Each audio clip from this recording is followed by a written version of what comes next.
Hello student, आप सभी का स्वागत हमारे YouTube channel study with reading में। स्टूडेंट आरओ, एआरओ और यूपी पीएससी जैसे एग्जामों के लिए यूपी करंट अफेयर्स बहुत ही महत्वपूर्ण टॉपिक हो जाता है। तो आज है कम से कम हम 15-20 करंट अफेयर क्वेश्चन पढ़ेंगे और पूरी थ्योरी देंगे। इसके बाद हम पढ़ेंगे उत्तर प्रदेश से संबंधित जितने भी वन लाइनर क्वेश्चन बनते हैं और भारत में जो है उत्तर प्रदेश का लोकेशन और इसके बाद जो भी महत्वपूर्ण प्रश्न बनने वाले हैं, बस आप सभी देखते रहिए। आपको आज की क्लास में बहुत ही मज़ा आने वाला है और आपको फुल कंटेंट दिया जाएगा। इसके बाद आप सभी हमारे साथ जो है 3 वीडियो तक बने रहेंगे, मतलब आज की वीडियो एक कल आएगी और एक परसों आएगी।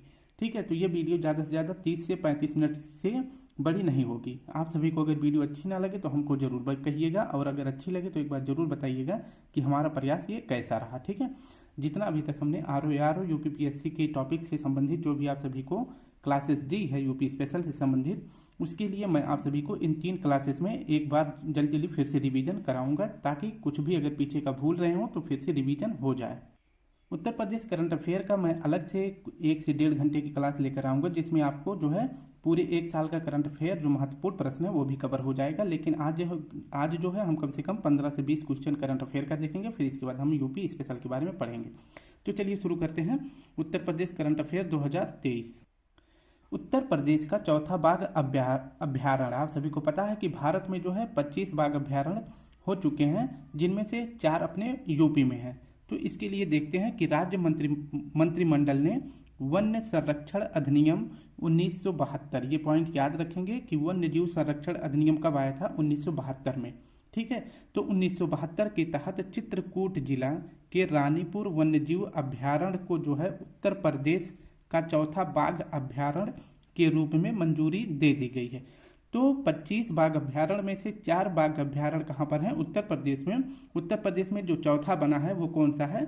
वह चित्रकूट जिले में है, जिसका नाम है रानीपुर वन्यजीव अभ्यारण्य। तो ये चौथा अपने उत्तर प्रदेश का हो जाता है। ठीक है, इसको मंजूरी किसके द्वारा दी गई है? तो राज्य मंत्रालय ने वन्यजीव संरक्षण अधिनियम 1972 के तहत मंजूरी दी है। अब देखते हैं कि 4 जो उत्तर प्रदेश में बाघ अभ्यारण्य है कौन कौन से हैं।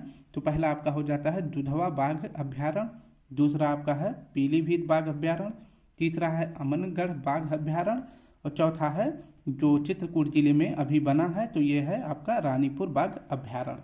तो ये करंट अफेयर में महत्वपूर्ण क्वेश्चन बन सकता है, तो इसे आप याद रखेंगे। अब बाघों से संबंधित जो है सारी जानकारी ले लेते हैं, चाहे वो अपने राज्य में हो या फिर अपने देश में हो। तो सबसे पहले हो जाता है कि उत्तर प्रदेश में है टोटल कितनी बाघ हैं? तो 173 बाघ हैं, जिनमें सबसे अधिक आबादी जो है बाघों की किस बाघ अभ्यारण्य में पाया जाता है? तो दुधवा राष्ट्रीय उद्यान में पाया जाता है। ठीक है, दुधवा राष्ट्रीय उद्यान में सबसे ज़्यादा बाघों की संख्या पाई जाती है और उत्तर प्रदेश में 173 बाघ पाए जाते हैं। इसके बाद देखते हैं कि वर्तमान में जो है भारत में कुल 55 टाइगर रिजर्व हैं, 25 नहीं है 55 टाइगर रिजर्व है। ठीक है, यानी कि आप कह सकते हैं कि पूरे विश्व में अगर देखा जाए तो 75% जो है बाघ कहाँ पाए जाते हैं? अपने भारत में पाए जाते हैं। तो ये आप याद रखेंगे। ठीक है, नेक्स्ट है आपका 54वां जो टाइगर रिजर्व बनाया गया है, या तो करंट का पूछेगा या तो पहला पूछ लेगा, या जो नवीनतम बना है यही करंट में पूछने वाला है। तो 54वां टाइगर रिजर्व कौन सा है? तो यह धौलपुर करौली है, जो कि कहाँ पर है? राजस्थान में। तो 54वां टाइगर रिजर्व है धौलपुर करौली, राजस्थान में है। और राजस्थान में कितने टाइगर रिजर्व हैं? तो देख लेते हैं। मुकुंदरा हिल्स, रामगढ़ विषधारी, रणथंभौर, सरिस्का के बाद जो है 5वां टाइगर रिजर्व बना है कौन सा? धौलपुर करौली। तो राजस्थान में कितने बाघ अभ्यारण्य है? 5 है। मुकुंदरा हिल्स, रामगढ़ विषधारी, रणथंभौर, सरिस्का और 5वां कौन बना है? धौलपुर करौली। ठीक है, तो ये हो जाते हैं राजस्थान के बारे में। अब हम 55वां देखते हैं कि 55वां टाइगर रिजर्व कौन सा बना है। तो 55वां टाइगर रिजर्व बना है वीरांगना। तो 55वां टाइगर रिजर्व कौन सा है? रानी वीरांगना दुर्गावती। यह कहाँ पर है? यह मध्य प्रदेश में है। मध्य प्रदेश में और कौन कौन से टाइगर रिजर्व हैं जिसको देख लेते हैं। एक तो कान्हा हो जाता है, बांधवगढ़, सतपुड़ा, पेंच, पन्ना, संजय ढुबरी के बाद जो है 7वां कौन सा है मध्य प्रदेश का टाइगर रिजर्व? तो वह है वीरांगना दुर्गावती। और अगर भारत का पूछे तो यह 55वां है। तो नवीनतम सबसे पहले नवीनतम कौन सा है? तो वीरांगना दुर्गावती है, जो मध्य प्रदेश में है। ये आप याद रखेंगे। और 4 उत्तर प्रदेश का तो आपको जरूर याद रखना है। और किस जिले में है? और कौन कौन से हैं इसको भी याद रखना है। नेक्स्ट है विश्व भर में 75% बाघ भारत में पाए जाते हैं। तो कितने प्रतिशत? 75% बाघ कहाँ पाए जाते हैं? भारत में पाए जाते हैं पूरे विश्व का। नेक्स्ट है भारत में बाघों की स्थिति के रिपोर्ट के आधार पर वर्ष 2022 में बाघों की संख्या बढ़कर कितनी हो गई है? तो 2022 के रिपोर्ट के अनुसार जो है भारत में कितने बाघ पाए जाते हैं? तो 3167। यह जो है वर्ष 2022 के आधार पर बताया गया है। नेक्स्ट है सबसे अधिक बाघ जो है किस राज्य में पाए जाते हैं? तो सबसे अधिक बाघ पाए जाते हैं मध्य प्रदेश में। कितना? तो 785। कर्नाटक में कितना है? दूसरे नंबर पर कर्नाटक है 563। और यूके यानी उत्तराखंड में कितना है? तो 560 है। तो सबसे अधिक बाघ मध्य प्रदेश, दूसरे नंबर पर कर्नाटक, तीसरे नंबर पर आपका हो जाता है उत्तराखंड। नेक्स्ट है भारत में सबसे बड़ा टाइगर रिजर्व कौन सा है? तो यह है नागार्जुन सागर श्रीशैलम टाइगर रिजर्व, और यह कहाँ पर है? तो आंध्र प्रदेश में है। सबसे बड़ा टाइगर रिजर्व कौन सा है? नागार्जुन सागर श्रीशैलम टाइगर रिजर्व आंध्र प्रदेश में है। नेक्स्ट है और सबसे छोटा, भारत में सबसे छोटा टाइगर रिजर्व कौन सा है? तो यह है बोर टाइगर रिजर्व महाराष्ट्र में है। तो याद रखेंगे, ये हो जाता है बाघों से महत्वपूर्ण जानकारी। अब हम पढ़ेंगे तराई हाथी रिजर्व के बारे में। यह भी करंट अफेयर क्वेश्चन है और यह उत्तर प्रदेश से सभी प्रश्न हैं।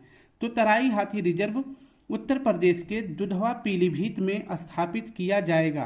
तो आपसे क्वेश्चन पूछ सकता है कि उत्तर प्रदेश में तराई हाथी रिजर्व किस जगह पे स्थापित किया जाएगा? तो दुधवा पीलीभीत में। यह जो है कितना वर्ग किलोमीटर में फैला है? तो यह फैला है 3049 वर्ग किलोमीटर में। नेक्स्ट है आपका, यह भारत में स्थापित होने वाला 33वां हाथी रिजर्व होगा। तो भारत में जो है कुल कितने हाथी रिजर्व हैं? तो 33 हैं। 33वां कौन सा है? तो तराई हाथी रिजर्व उत्तर प्रदेश में है। नेक्स्ट है आपका उत्तर प्रदेश का hyper scale data centre. Uttar Pradesh में hyper scale data centre Uttar Pradesh के मुख्यमंत्री योगी आदित्यनाथ ने हाल ही में ग्रेटर नोएडा में भारत के दूसरे और उत्तर भारत के पहले hyper scale centre Yotta D1 का उद्घाटन किया है। तो यह भारत का दूसरा हाइपर स्केल डेटा सेंटर है, लेकिन अगर उत्तर भारत की बात करें तो यह पहला है, जिसका उद्घाटन कहाँ पर किया गया है? तो ग्रेटर नोएडा में किया गया है। और इस हाइपर स्केल डेटा सेंटर का नाम है योट्टा D1। ठीक है, ये नाम आप याद रखेंगे। और इसका उद्घाटन किसने किया है? तो CM योगी आदित्यनाथ जी ने। योट्टा D1 उत्तर प्रदेश के ग्रेटर नोएडा में बनाया जा रहा है। ठीक है, तो ये भी साथ में याद रखेंगे, ग्रेटर नोएडा में योट्टा D1 बनाया जाएगा। नेक्स्ट है आपका भारत की पहली पॉड टैक्सी। पॉड टैक्सी मतलब होता है कि यह पर्यावरण अनुकूल होगा, इससे जो है प्रदूषण नहीं होगा। तो यमुना प्राधिकरण ने हाल ही में भारत की पहली पॉड टैक्सी परियोजना को अपनी मंजूरी दे दी है। पॉड टैक्सी स्वचालित पर्यावरण अनुकूल वाहन है। ठीक है, यह इलेक्ट्रिक टैक्सी है और यह जो है पर्यावरण अनुकूल है, इससे जो है पर्यावरण को नुकसान नहीं होगा। नेक्स्ट देखते हैं डिजिटल कुंभ संग्रहालय। डिजिटल कुंभ संग्रहालय, इसके बारे में देखते हैं। उत्तर प्रदेश पर्यटन विभाग ने डिजिटल कुंभ संग्रहालय नामक एक उल्लेखनीय परियोजना के निर्माण का प्रस्ताव दिया है। तो पर्यटन विभाग ने डिजिटल कुंभ संग्रहालय नामक एक उल्लेखनीय परियोजना के निर्माण का प्रस्ताव दिया है। इसका उद्देश्य क्या है? तो इस डिजिटल कुंभ संग्रहालय का उद्देश्य है कि जो आगंतुकों को अनुभव प्रदान करना, यानी जो प्रयाग मेला होगा उसके बारे में, उसकी संस्कृति, उसकी कल्चर के बारे में बताने के लिए डिजिटल कुंभ संग्रहालय का उद्घाटन मतलब प्रस्ताव रखा गया है। और इसे जब शुरू कर दिया जाएगा, जब कुंभ मेला लगेगा। आगंतुक मतलब होता है जो पर्यटक होंगे जो इस मेले को देखने आएंगे, चाहे वो देसी हों और चाहे वो विदेशी व्यक्ति हों, उनको जो है इस मेले के बारे में, संस्कृति के बारे में संपूर्ण जानकारी दी जाएगी। तो ये भी आप साथ में याद रखेंगे। नेक्स्ट है उत्तर प्रदेश सरकार ने सुरक्षित शहर परियोजना शुरू की है। तो सुरक्षित शहर परियोजना किस राज्य सरकार ने शुरू करी है? तो उत्तर प्रदेश राज्य सरकार ने। इसके बारे में देखते हैं। तो उत्तर प्रदेश सरकार ने सुरक्षित शहर परियोजना शुरू की है, जो सुरक्षा को मजबूत करने के उद्देश्य से एक व्यापक निगरानी पहल है। इस परियोजना में गौतम बुद्ध नगर में 17 नगर निगमों, सरकारी और गैर सरकारी शैक्षणिक संस्थानों और निजी कोचिंग संस्थानों के प्रवेश और निकास बिंदुओं पर सीसीटीवी कैमरा लगाया जाएगा। ठीक है, तो उत्तर प्रदेश सरकार ने सुरक्षित शहर परियोजना के अंतर्गत जो उत्तर प्रदेश के गौतम बुद्ध नगर में 17 नगर निगमों में सरकारी हों और चाहे गैर सरकारी हों, शैक्षणिक संस्थानों, निजी कोचिंग संस्थानों, जहां पर लोग आते जाते रहते हैं, यानी उस सभी पॉइंट पर जहां पर पब्लिक की आवाजाही रहेगी, शहर को सुरक्षित रखने के लिए सीसीटीवी कैमरा लगाया जाएगा। ठीक है, नेक्स्ट है हमारा उत्तर प्रदेश का पहला प्राकृतिक इतिहास संग्रहालय। ये इंपॉर्टेंट है। उत्तर प्रदेश का पहला प्राकृतिक इतिहास संग्रहालय उत्तर प्रदेश के लखनऊ चिड़ियाघर परिसर में एक प्राकृतिक इतिहास संग्रहालय बनाया जा रहा है। तो उत्तर प्रदेश के किस क्षेत्र में एक प्राकृतिक ऐतिहासिक संग्रहालय बनाया जा रहा है? तो उत्तर प्रदेश के लखनऊ परिसर में। ठीक है, लखनऊ चिड़ियाघर परिसर में पहला प्राकृतिक इतिहास संग्रहालय बनाया जा रहा है। इसमें जो है लाखों साल पहले मौजूद पक्षियों और जानवरों के विलुप्त या लुप्तप्राय प्रजातियों के बारे में बताया जाएगा। ठीक है, तो ये भी याद रखेंगे। नेक्स्ट प्रश्न है हमारा मेजर ध्यानचंद विजय पथ, मेजर ध्यानचंद विजय पथ योजना। इसका मतलब है कि उत्तर प्रदेश ने मेजर ध्यानचंद विजय पथ योजना शुरू की है। इसके तहत जो है 19 अंतर्राष्ट्रीय खिलाड़ियों को उनके घरों तक सड़क कनेक्टिविटी मिलेगी।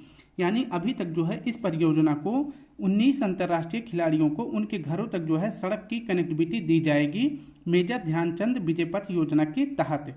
इसके बाद जो है इन 19 अंतर्राष्ट्रीय खिलाड़ियों को जब उनके घर तक जो है रोड से कनेक्ट कर दिया जाएगा, फिर जो है आगे भी इसमें जो है अंतर्राष्ट्रीय खिलाड़ियों को यह सुविधा देने के बारे में प्रयास किया जाएगा। ठीक है, तो ये हमारा कुछ महत्वपूर्ण करंट अफेयर क्वेश्चन हो जाता है। अब हम देखते हैं एक बार से जो हमने यूपी स्पेशल में पढ़ा था उन सभी के बारे में। आप सभी अगर भूल रहे हो तो मैं भूलने नहीं दूंगा, ये मेरा प्रयास है, क्योंकि आप सभी को जो है छोटी छोटी वीडियो करके मैं पूरी क्लास जो है 2-3 क्लास को एक क्लास बना के रिवीजन करवा दूंगा। ठीक है, तो आज ये पहली क्लास है, इसमें आप सभी को बहुत महत्वपूर्ण जानकारी मिलने वाली है। तो पढ़ लेते हैं उत्तर प्रदेश, यानी उत्तर प्रदेश एक परिचय। तो भारत में विश्व में भारत का क्षेत्रफल कितना है? तो 32,87,263 वर्ग किलोमीटर। भारत में कुल राज्यों की संख्या कितनी है? तो ये सभी को कॉमन प्रश्न है, सभी को पता है। संघ शासित प्रदेश कितने हैं? तो ये भी 8 हैं। उत्तर प्रदेश का क्षेत्रफल देखा जाए तो कितना है? 2,40,928 वर्ग किलोमीटर। उत्तर प्रदेश में कुल मंडल यानी डिवीजन कितने हैं? तो उत्तर प्रदेश में कुल मंडलों की संख्या है 18। ये भी मैंने ऑलरेडी पहले बता दिया है, बस रिवीजन के तौर पे ले रहे हैं। उत्तर प्रदेश में जिलों की संख्या कितनी है, यानी डिस्ट्रिक्ट कितने हैं उत्तर प्रदेश में? तो 75 है। इसके बाद आप देखेंगे क्षेत्रफल के अनुसार भारत जो है विश्व में 7वां सबसे बड़ा देश है। और उत्तर प्रदेश को देखा जाए तो उत्तर प्रदेश क्षेत्रफल की दृष्टि में भारत में कौन सा स्थान रखता है? तो 4था सबसे बड़ा राज्य है उत्तर प्रदेश। उत्तर प्रदेश से बड़े कौन कौन से राज्य हैं? तो पहले नंबर पर सबसे बड़ा राज्य है भारत का राजस्थान, सेकंड मध्य प्रदेश, थर्ड महाराष्ट्र और चौथा आपका उत्तर प्रदेश। नेक्स्ट है कि जनसंख्या के अनुसार देखते हैं। जनसंख्या के अनुसार भारत विश्व में पहला स्थान है। आप सभी को पता है भारत जो है विश्व में पहला स्थान है जनसंख्या के आधार पर, जबकि द्वितीय स्थान पर अब चीन पहुंच गया है। अगर उत्तर प्रदेश देखें, भारत में जनसंख्या के मामले में जो है पहला सबसे बड़ा राज्य है उत्तर प्रदेश। यहाँ की जनसंख्या कितनी है? तो नियर अबाउट अब 24 लाख हो गया है, लेकिन अभी हम इतना याद रखेंगे मतलब 19.98 लाख। ठीक है, तो इसका मतलब हो जाता है 19,98,00,000। अगर मोटी मोटा देखा जाए तो ये जो है 2011 के जनगणना के अनुसार है। अगर अभी तो जनगणना हुई नहीं है क्योंकि कोविड हुआ, फिर इसके बाद जो है तब से जो है भारत सरकार ने कराया नहीं जनगणना। तो अगर अनुमान लगाया जाए तो जो है 24 करोड़ के नियर अबाउट यूपी की जनसंख्या हो चुकी होगी। ठीक है, तो लेकिन भारत में अभी देखा जाए तो सबसे बड़ा राज्य उत्तर प्रदेश है और यह हमेशा ही रहेगा। नेक्स्ट देख लेते हैं, भारत में सर्वाधिक राज्यों की सीमाएं स्पर्श करने वाला राज्य कौन सा है? तो भारत में सर्वाधिक राज्यों की सीमा को स्पर्श करने वाला राज्य है उत्तर प्रदेश। आप सभी फिगर में देख सकते हैं, ये मैंने थोड़ा सा अच्छी तरह से जो भी बना है मैंने आप सभी को समझाने के लिए बनाया है। ये आपका यूपी है, यूपी की राजधानी का नाम है लखनऊ। यूपी से कौन कौन से राज्य जो है सीमा बनाते हैं और कौन सा केंद्र शासित प्रदेश उत्तर प्रदेश से सीमा बनाता है और एक देश सीमा बनाता है। तो सबसे पहले देश को क्लियर कर लेते हैं। ये आपका उत्तर प्रदेश से सीमा बनाने वाला एक देश है नेपाल। इसके ऊपर चलेंगे तो आपका राज्य हो जाएगा उत्तराखंड, हिमाचल प्रदेश, हरियाणा, राजस्थान, मध्य प्रदेश, छत्तीसगढ़, झारखंड, बिहार। तो कितने राज्य हो जाते हैं? ये आपका पहला हो जाएगा, ये दूसरा, आपका हरियाणा आपका तीसरा, राजस्थान आपका चौथा, मध्य प्रदेश आपका पांचवा, छत्तीसगढ़ आपका सातवां, झारखंड आपका आठवां और बिहार आपका नौवां। तो ये 9 राज्य हो जाते हैं। ठीक है, 9 राज्य, एक देश और एक केंद्र शासित प्रदेश। ठीक है, यानी यूटी जिसका नाम है दिल्ली। ठीक है, तो दिल्ली की लोकेशन यहाँ पे है। तो आपको फिगर को देख के क्लियर हो गया होगा। ठीक है, अब हम आगे देखते हैं उत्तर प्रदेश के बारे में और महत्वपूर्ण जानकारी। उत्तर प्रदेश राज्य की स्थापना कब की गई थी? तो 24 जनवरी 1950 को। उत्तर प्रदेश की स्थापना कब मनाया जाता है? स्थापना दिवस मनाया जाता है 24 जनवरी को। उत्तर प्रदेश का पुनर्गठन कब किया गया था? 1 नवंबर 1956 को। ये सभी क्वेश्चन बार बार पूछे जाते हैं और उत्तर प्रदेश से कोई भी एग्जाम होता है तो आप सभी को ये नॉर्मल सी जानकारी पता होनी चाहिए। उत्तर प्रदेश का विभाजन कब किया गया था? उत्तर प्रदेश का विभाजन किया गया था 9 नवंबर 2002 को, सॉरी 2000 को। ठीक है, इसमें जो है क्या है, तो उत्तर प्रदेश का विभाजन 9 नवंबर 2000 को किया गया था। तो वर्ष 2000 में उत्तर प्रदेश के 13 पहाड़ी जिलों को अलग कर उत्तर भारत के 27वें राज्य उत्तरांचल का निर्माण किया गया था। तो 9 नवंबर 2000 को उत्तर प्रदेश के 13 पहाड़ी जिलों को काट करके भारत का 27वां राज्य बनाया गया था। ठीक है, तो कौन सा राज्य बना था? उत्तरांचल। इसका नाम बना था उत्तरांचल, लेकिन 2007 में उत्तरांचल से जो है इसका नाम रख दिया गया उत्तराखंड। तो ये भी आप याद रखेंगे। नेक्स्ट है आपका उत्तर प्रदेश का नामकरण कब किया गया था? तो इसके बारे में हम देख लेते हैं। तो सबसे पहले उत्तर प्रदेश का जो है वर्ष 1836 में इसका नाम उत्तर प्रदेश का रखा गया था उत्तर पश्चिम प्रांत। फिर वर्ष 1877 में उत्तर प्रदेश प्रांत आगरा व अवध इसका नाम था। वर्ष 1902 में संयुक्त प्रांत आगरा व अवध इसका नाम रखा गया। फिर वर्ष 1937 में संयुक्त प्रांत यानी यूनाइटेड प्रोविंस इसका नाम रखा गया था। फाइनली जो है 24 जनवरी 1950 से जो है इसका नाम उत्तर प्रदेश है। ठीक है, तो ये उत्तर प्रदेश का नामकरण था। पहले इसका नाम उत्तर पश्चिम प्रांत था, फिर इसके बाद हो गया उत्तर पश्चिम प्रांत आगरा व अवध, संयुक्त प्रांत आगरा व अवध, फिर लास्ट में संयुक्त प्रांत के बाद जो है डायरेक्ट इसका नाम उत्तर प्रदेश रख दिया गया। नेक्स्ट आपका उत्तर प्रदेश की राजधानी भी जो है समय समय पर परिवर्तित हुई है। तो इसको सबसे पहले देख लेते हैं। आगरा को सबसे पहले उत्तर प्रदेश की राजधानी बनाया गया था जो 1836 से लेकर 1858 तक था। फिर इसके बाद इलाहाबाद को बनाया गया जो कि 1858 से लेकर 1921 तक इसकी राजधानी थी। और फाइनली जो है लखनऊ को बना दिया जाता है कब? 1921 से लेकर अभी तक जो है उत्तर प्रदेश की राजधानी लखनऊ है। अब हम देख लेते हैं उत्तर प्रदेश का मैंने मैप दिखाया था आप सभी को। तो उत्तर प्रदेश में सबसे पूर्वी जिला, सबसे पश्चिमी, सबसे उत्तरी, सबसे दक्षिणी जिला कौन सा है, ये भी क्वेश्चन पूछा जाता है। आप सभी को थोड़ा सा मैप के अनुसार बता दें कि जो है उत्तर प्रदेश में सबसे उत्तरी जिला कौन सा है। तो इस भाग में स्थित है जिसका नाम है सहारनपुर। ठीक है, और वहीं जब पूछता है कि सबसे पश्चिमी जिला, तो जस्ट इसी के एक जनपद को छोड़ के दूसरा जनपद जो है जो शामली पड़ता है, ये आपका हो जाता है सबसे पश्चिमी जिला। और सबसे दक्षिणी जिला अगर पूछे तो ये वाला भाग हो जाता है जो आप सभी को पता है कि ये कौन सा जिला है, यह है सहारनपुर, सॉरी यह है सोनभद्र। ठीक है, तो ये है सबसे दक्षिणी जिला सोनभद्र। और सबसे पूर्वी जिला पूछे तो ये आपका हो जाता है जिसका नाम है बलिया। ठीक है, फिर हम अपने पॉइंट पे आते हैं। तो ये है उत्तर प्रदेश का सबसे उत्तरी जिला जिसका नाम है सहारनपुर, सबसे दक्षिणी जिला हो जाता है आपका सोनभद्र, सबसे पूर्वी जिला है आपका बलिया और सबसे पश्चिमी जिला है शामली। ठीक है, तो याद रखेंगे। इसके बाद हम देखते हैं उत्तर प्रदेश में सर्वाधिक वर्षा जो है किस स्थान पे होता है, किस जिले में। तो गोरखपुर में सबसे ज़्यादा वर्षा होता है। और सबसे कम वर्षा उत्तर प्रदेश में किस प्रांत में होता है, यानी किस जिले में होता है, तो यह मथुरा है। नेक्स्ट है आपका उत्तर प्रदेश का जिला जो सर्वाधिक राज्यों की सीमा को छूता है यानी टच करता है। उत्तर प्रदेश का ऐसा कौन सा जिला है? तो सोनभद्र जो है सबसे ज़्यादा जिलों को सबसे ज़्यादा राज्यों को स्पर्श करने वाला जिला है। तो यह जो है 4 राज्यों को स्पर्श करता है, ठीक है। तो उत्तर सोनभद्र जो है 4 राज्यों की सीमा को स्पर्श करता है, जो कि पूरे भारत में सबसे ज़्यादा कोई जिला जो है किसी राज्य को टच करने वाला सबसे ज़्यादा होता है, तो वह सोनभद्र है। कितने राज्यों को टच करता है? तो 4 कौन कौन से हैं? बिहार, झारखंड, छत्तीसगढ़ और मध्य प्रदेश। ये 4 जो है राज्य हैं जो सोनभद्र से अपनी सीमा बनाते हैं। नेक्स्ट है आपका उत्तर प्रदेश के 11 जिले जो है मध्य प्रदेश की सीमा को स्पर्श करते हैं। तो मध्य प्रदेश की सीमा से कितने यूपी के जिले लगते हैं? तो 11 जिले लगते हैं। वो कौन कौन से जिले हैं? तो आगरा, ललितपुर, महोबा, झांसी, इटावा, जालौन, बांदा, चित्रकूट, प्रयागराज, मिर्जापुर, सोनभद्र। ये 11 जिले हैं उत्तर प्रदेश के जो मध्य प्रदेश से सीमा बनाते हैं। नेक्स्ट है आपका उत्तर प्रदेश से लगे न्यूनतम सीमा वाला राज्य कौन सा है, यानी उत्तर प्रदेश का ऐसा कौन सा जिला है जो किसी राज्य से सबसे कम सीमा बनाता है। तो हिमाचल प्रदेश से सबसे कम सीमा उत्तर प्रदेश का लगता है, और एक ही जिला जो है सहारनपुर को टच करता है, जो कि सबसे उत्तरी जिला है जिसका नाम है सहारनपुर, ठीक है। नेक्स्ट है हमारा उत्तर प्रदेश के 2 जिले। उत्तर प्रदेश के सिर्फ 2 जिले जो है राजस्थान से सीमा बनाते हैं। वो कौन कौन से 2 जिले हैं? तो एक तो आपका आगरा है, दूसरा आपका मथुरा है। नेक्स्ट है आपका मध्य प्रदेश से 3 तरफ से घिरा हुआ जिला कौन सा है? तो मध्य प्रदेश से 3 तरफ से घिरा हुआ जिला है आपका ललितपुर। तो आप याद रखेंगे। अब हम आपको दिखा देते हैं इन सभी की लोकेशन।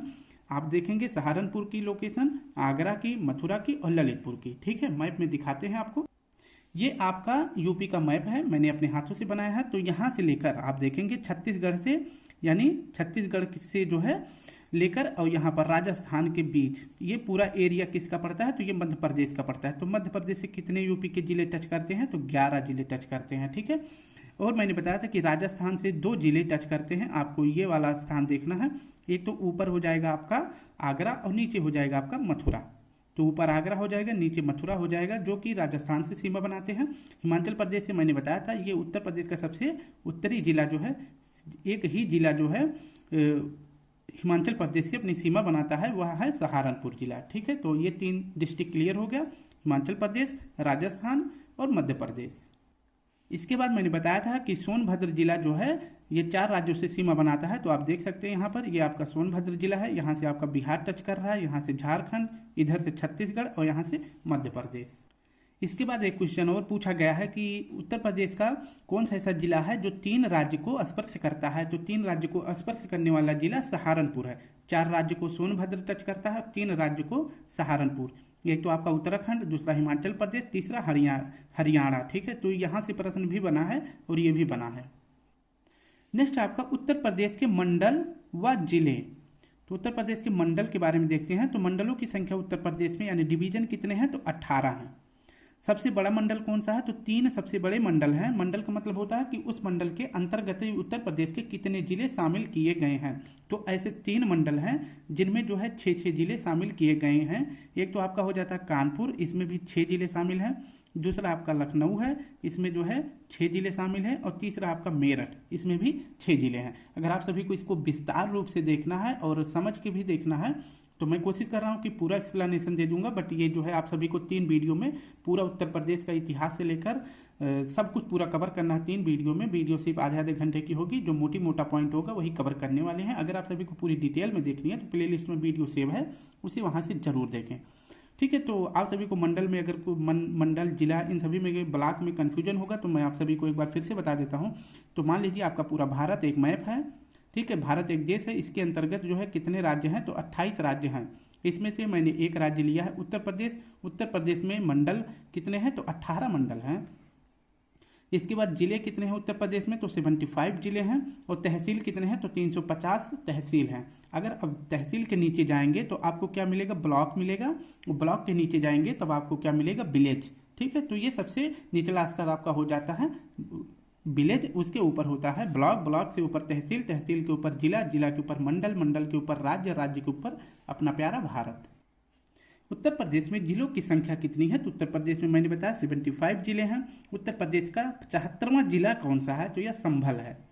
नेक्स्ट आपका उत्तर प्रदेश में तहसीलों की संख्या 350 है, लेकिन उत्तर प्रदेश में सर्वाधिक तहसील किस जिले में है, ये क्वेश्चन पूछा भी गया है। तो सबसे ज़्यादा तहसील हैं प्रयागराज जिलों के अंतर्गत आते हैं। कितने तहसील आते हैं? तो 8 तहसील आते हैं। अब उत्तर प्रदेश के बारे में देखने वाले हैं एक नज़र। उत्तर प्रदेश के जो सिंबल हैं, एनवलप हैं और उनका जो पुष्प, जो उत्तर प्रदेश के पहचान है, उनके बारे में अब हम देखने वाले हैं। ठीक है, तो उत्तर प्रदेश का राजकीय चिन्ह यानी स्टेट एनवलप कौन सा है? तो यह है आपका एक तीर, एक धनुष, एक तीर और 2 मछली, यानी कि इसका इस तरह से कुछ फिगर होता है, ऐसे करके बना हुआ है। आप देखेंगे तो यहाँ पे आप देखेंगे उत्तर प्रदेश का जो है लोगो है और इधर जो है 2 मछलियाँ हैं और बीच में आपका क्या है? तीर और धनुष है। ठीक है, तो और ये जो 2 पाई हैं इसे क्या कहते हैं? तो ये गंगा यमुना नदियाँ हैं। ठीक है, तो गंगा यमुना तहजीब उत्तर प्रदेश में नाम दिया जाता है। तो यही गंगा और यमुना नदियाँ बहती हैं और दोनों जो है गंगा यमुना बहकर फिर इसके बाद एक में मिल जाती हैं। ठीक है, इसके बाद इधर होता है आपका 2 मछलियाँ हो जाती हैं और इसके ऊपर एक धनुष और तीर, जो कि प्रभु राम जी का निशान है, पहचान है। ठीक है, तो राजकीय पुष्प उत्तर प्रदेश का है पलाश या टेसू भी कहते हैं, जिसे गांव में ढाक कहा जाता है। अगर कोई गांव से बच्चा होगा, देख रहा होगा तो उसको पता होगा। और यह जो है कब से मतलब लागू किया गया अपने उत्तर प्रदेश में? राजकीय पुष्प कब से बना है? तो 2011 से। राजकीय भाषा देख लेते हैं उत्तर प्रदेश की हिंदी है। जब देश आज़ाद हुआ था उसी समय से जो है उत्तर प्रदेश की राजकीय भाषा हिंदी को बना दिया गया था, यानी 1947 से यह प्रथम राजभाषा थी। लेकिन उर्दू को भी बनाया गया था 1989 में और यह उत्तर प्रदेश की द्वितीय राजभाषा मानी जाती है। राजकीय पशु उत्तर प्रदेश का कौन सा? यह है बारहसिंघा। और मध्य प्रदेश का भी राजकीय पशु कौन सा है? वह भी बारहसिंघा है। राजकीय पक्षी कौन सा है? तो यह सारस या इसे क्रौंच भी कहा जाता है।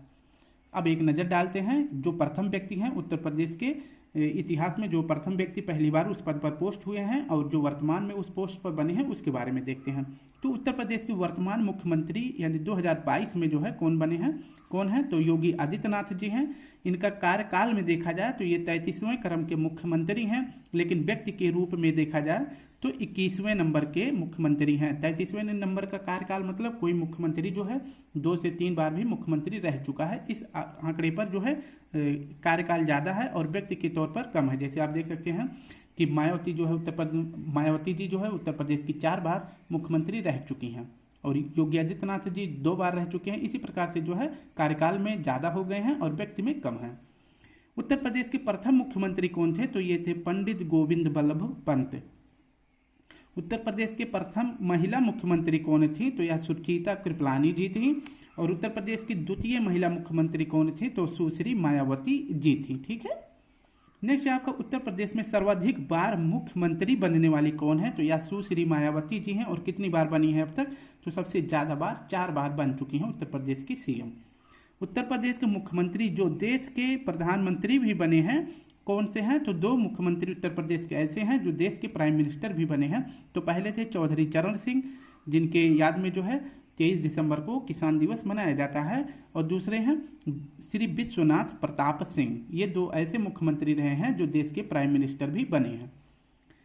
वर्तमान राज्यपाल उत्तर प्रदेश में कौन है? तो श्रीमती आनंदीबेन पटेल जी हैं उत्तर प्रदेश की वर्तमान राज्यपाल। और प्रथम राज्यपाल कौन बनी थी? तो श्रीमती सरोजिनी नायडू जी उत्तर प्रदेश की प्रथम राज्यपाल बनी थी। नेक्स्ट है आपका उत्तर प्रदेश में सर्वाधिक बार जो है सबसे अधिक बार राज्यपाल कौन बने हैं? तो 2 व्यक्ति ऐसे हैं। एक तो है मोहम्मद सफीद जोशी, 2 बार बन चुके हैं। और दूसरे हैं BL जोशी, ये भी 2 बार राज्यपाल उत्तर प्रदेश के बन चुके हैं। नेक्स्ट है आपका उत्तर प्रदेश में राष्ट्रपति शासन अब तक कितनी बार लगा है? तो उत्तर प्रदेश में अब तक जो है 10 बार राष्ट्रपति शासन लगा है। तो 10वें क्रम का राष्ट्रपति शासन कब लगाया गया था? तो 8 तारीख को तीसरा महीना 2002 से लेकर तीसरा महीना 3 तारीख तीसरा महीना 2002 तक जो है यह लागू हुआ था। ठीक है, सॉरी ये 2 है। ठीक है, तो 8/2/2002 से लेकर 3/3/2002 तक जो है 10वीं बार जो है राष्ट्रपति शासन उत्तर प्रदेश में लगा है। इसके बाद से 2002 के बाद से उत्तर प्रदेश में राष्ट्रपति शासन नहीं लगा है। अब हम देखते हैं कि उत्तर प्रदेश में कारागार कितने हैं? तो 5 कारागार हैं। केंद्रीय कारागार कितने उत्तर प्रदेश में? तो 5 है। कौन कौन से हैं? आगरा में है, बरेली, फतेहगढ़, नैनी, वाराणसी, ये 5 कारागार केंद्रीय कारागार हैं। उत्तर प्रदेश में प्रथम केंद्रीय कारागार कहाँ पर बनाया गया था, तो आगरा में बनाया गया था। और कब बना था, तो 1884 में।